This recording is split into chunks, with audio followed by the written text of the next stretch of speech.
jaalladhuun fuudhe nama na jaallatan immoo fuudhe. Jaallatanii jaalatamuu caalaa ammayyaa noomuun hin jiru.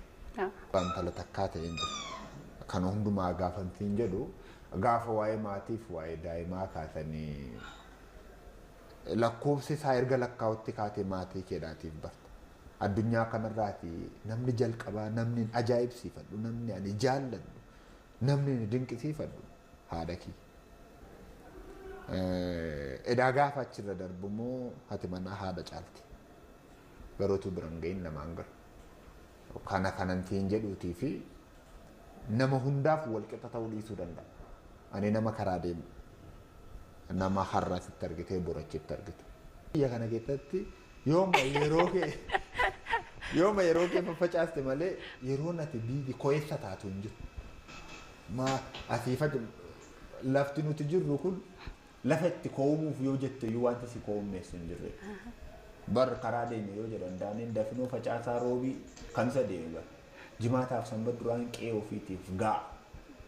Kanaatiif wanti maatii irraatii na fageesse maatiidhaa wajjin jaalala maatii dubbii maatii maree maatii wajjin wanti nama koowummeessuu fi wanti na koowummeesse takkayyuu hin jiru. Gara qe'ee kiyyaatti. Lammaffaa immoo yoo namni yaade malee wayyaan yeroo ga'a qaba. Walii keenyaas ofii keenyaas.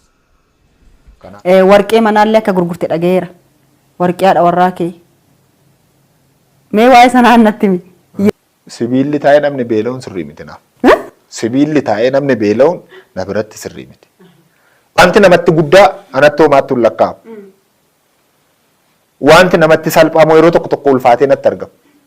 Wanti kiyyarraa kanan qabu birri 2,250. Maal abbaa kiyyaa godhure haadha manaan gatteessitee gaafadhe. Attam goonuu ennaan sibiilan ta'a maal goonaree ennaan fuunee magabbaasnee gurgurreetti hin bitannee deemne. Galanni waaqaa moo ta'u lubbuun keenya sabte haftee. Meeqatti gurgurte? Birri 2,275. Warqee akkanaa gurgurte? Warqee akkanaa yaatee mangu maal hojjetare sibiila warra maccaati warra maccaaf geeffine maal gootare. Waan ajaa'ibaati. Jechuun egaa akkasitti namni otoo Oromoof Oromiyaaf hojjetame yeroo gabaabaa keessatti uummata kana rakkoo keessaa baasuu hin dandeenyu jettee yaadda. Dubartii hogeettii abbaan manaa ishii walga'ii gidduutti jajataa. Dhiira jabaa duuba dubartii jabduutu jira jedha Oromoon gaafa haasa'u. Dubartii jabduun qabaa mana ishii beetti. Dubartii hogeettiin ollaa ishii wajjin akkatti jiraattu beetti. Dubartii hogeettiin maatii ishii wajjin akkatti jiraattu beetti. Dubartiin hogeettiin akkatti ijoollee ishii guddistu, akkatti abbaa manaa ishii qabattu, akkatti abbaa manaa ishii kunuunfattu, akkamitti akka deddeebitu beetti jechaadha. Nagaan Waaqayyoo lafa jirtan isiniif haa baay'atu. Akkam jirtu nagaa keessanii? Ani nagaadha isiniin jedha obboloota koo.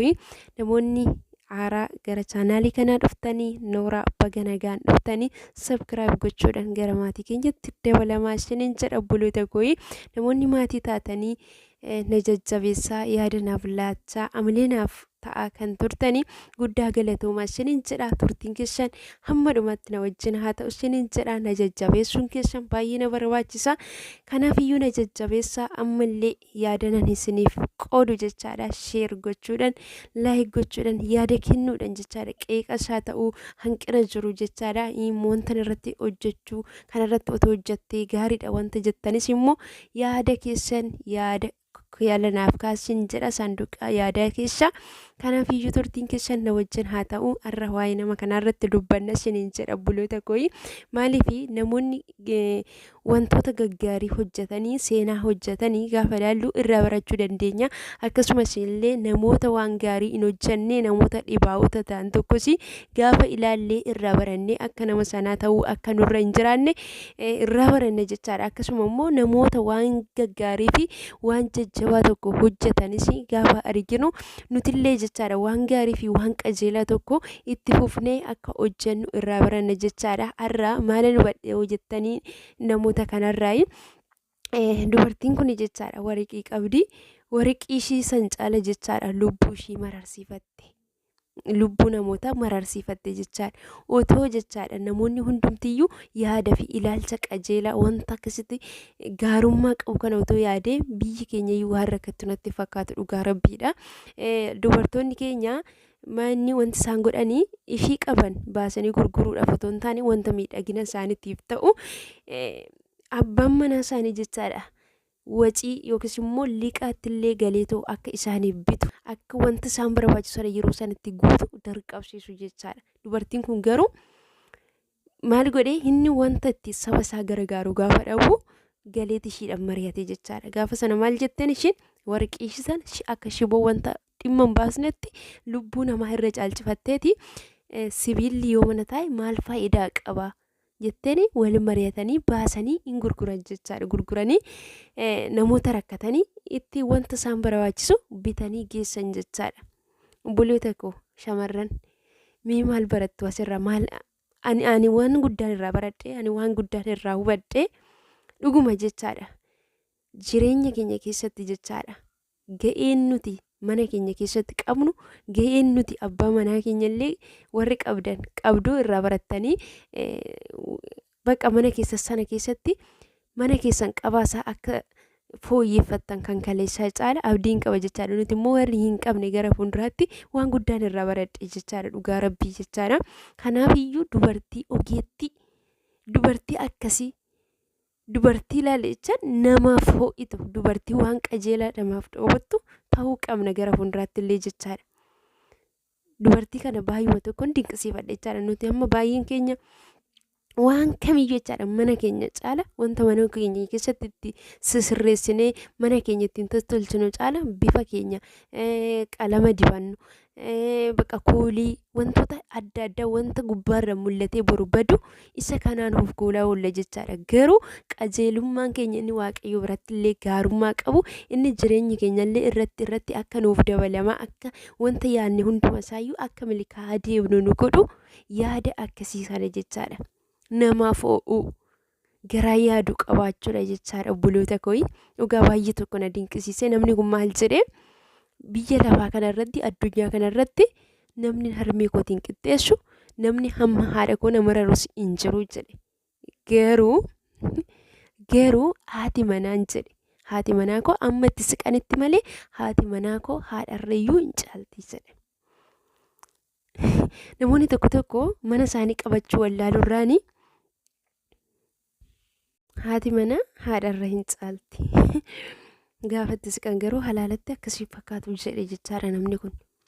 Dhugaa baay'ee tokko na dinqee ani ishiirraas waan guddaan baradhee namni kun otoo ishiin mana keessatti haalan jechaadha karoora isaa yaada isaa irratti hin deeggartu ta'e otoo mana keessatti bakka fuula dhoowwattee bakka karoora isaa yaada isaa irratti hin jajjabeessu ta'e namni kun jabaatee akkasitti hojjechuu hojii boonsaa kana saba isaa gargaaruu saba isaatiif aarsaa ta'uu hin danda'u jechaadha. Sababni isaayyuu dhiirri tokko jechaadha mana keessatti dubartiin jechaadha akkaataa itti dubartiin qabattetti jechaadha. Harka dubartii bira hin darbu jechaadha dhiirri.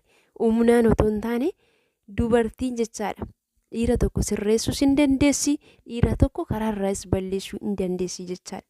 Kanaafiyyuu harka keenya keessa jira jechaadha dhiirri. Garuu ogummaa qabaachuu qabeenya qabaachuu caala dubartiidhaaf ogummaa qabaachuu. Dubartiin tokko qabeenya yoo qabaatte ogummaa hin qabdu taanaan qabeenya siisiisuun uma faayidaa hin qabdu hin diigdii hin bittirsite jechaadha. Garuu ogummaa qabdi taanaan waan hundumaa qabdi qabeenya qabdi. Karaa hundumaan illee abbaan manaa ishii gammadaa ijoollee ishii illee akkatti gaggeeffattu akkamittiin illee qabeenya argachuu akka dandeessu akkamittiin illee hojjechuu akka dandeessu karoora ishii illee eenyu wajjin baatee akka deemtu akkamitti akka haasaa dura itti yaaddee warra abbaa manaa ishii isaa ta'uu namoota hawaasummaa olloota isaa ta'uu waan hunduma wajjin iyyuu akkaataatti deddeebitu beetti jechaadha. Kanaaf obboloota koo ogummaa waaqayyo nuuf haa kennu nutis ogummaa haa qabaannu isheen jira ogummaa haa filannu nuti yeroo baay'ee qabeenya duukaa fi jechaadha ogummaadhaan caala.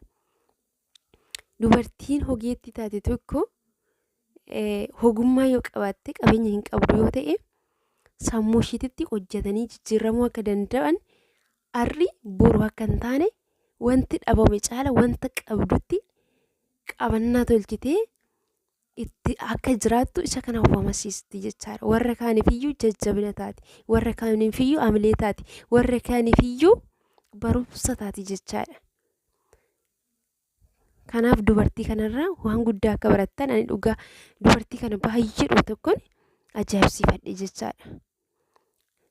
Dhiironni immoo jechaadha dubartii hin taane gaafa wajjin gaa'ela dhaabatanii gaafa manatti galanillee iyyaaddawu siqiquu bakka mana sanatti deebi'anii galuullee hin barbaadan jechaadha. Kanaaf obboleeta koo waaqayyo ogummaa nuuf haa kennu. Dubartii kanarraa waan guddaa barattu jedhee tan abdadha. Kanaaf namoonni jechaadha gaa'ela keessan keessatti jireenya gaa'ela keessan keessatti jechaadha namoonni jechaadha jireenya bakkeetiin gaa'ela keessan wal madaalchisaa ta'u kan jiraachaa jirtan jireenya keessan akkamittiin akka deddeebitan amantaa keessan amantaa barbaaddan hordofaa quraanas hordofaa wangeelas kiristaanas ta'a musliimas ta'a garuu akkaataa amantaa keessanitti gadi taa'atoo amantii keessanitti jabaadhatoo akkaataa amantaa keessan sanatti mana keessan bulchachuu akka dandeessan gadi taa'atoo uumaa keessan kadhadhaatoo hariiroo gaa'ela keessanii sirreessaa abbaa manaa keessan komachuudhaan dura jireenya gaa'ela keessanii jireenya keessa jirtan komachuudhaan dura jechaadha. Hundumtaayyuu sirraata amma inni dhiiraa bakkee yaadaa inni ishiin dubartis bakkee yaaddichaadha kan namoota biraa fuudhanii bakka ittiin hawwatu anaafis akkas ta'e jedhu garuu inni durbaatis ishiin durbaatis inni dhiiratis jireenyichi harka isaanii keessa jira waan ta'eef ogummaadha sirreessuun hin danda'ama jechaadha. Waaqayyo ogummaa hin dhumne akkasii kana hunduma keenyaaf nuuf haa kennu isiniin jedha obboloota kooyyi. Viidiyoo koo yoo jaalattan laayik godhaadha sheer godhaadha isiniin jedha guddaa isin jaalladha guddaa isin kabajaa waan na wajjin turtaniif guddaa galatoomaa isiniin jedha. Waaqayyo gaa'ela bareedaa isiniif haa kennu nu warra dubartoota ta'anii fi warra mana qabdaniifis ogummaa ittiin jireenya keenya geggeessuu dandeenyu ogummaa ittiin abbaa manaa keenya qabachuu dandeenyu dubartiin tokko dhiira hammam badaayyuu yoo ta'e hamala qabdi ogummaa qabdi taanaan qabdee deebisuu dandeessi jechaadha. Ogummaa akkasiittiin jireenya keenya hundumayyuu sirreeffachuu dandeenyu waaqayyo nuuf haa kennu isiniin jedha. Galatoomaa turtii gaarii naaf qabaadhaa. Viidiyoo biraatiin ammoo walitti deebinee dhufnutti baay'ee.